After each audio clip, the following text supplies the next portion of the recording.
Meski harus melalui medan yang tidak mudah, Kapolres Pagaralam AKP Arif Harsono begitu bersemangat mengendarai mobil Dokes untuk menyapa warganya di pelosok Talang Luang Periu, Kecamatan Dempo Tengah, Rimba Candi, Pagaralam.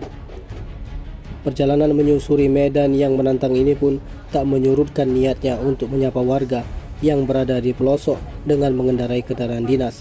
Kobaran semangat pun jelas terlihat di raut wajah Kapolres. Sesampai di lokasi, Kapolres Pagaralam langsung menyapa warga yang memberi imbauan Kaptibmas. Di sisi lain, personel dan Kasih Dokes Polres Pagaralam, Sastriana, langsung memeriksa kesehatan serta memberikan obat-obatan kepada warga. Tim Liputan Sumsel Update TV melaporkan.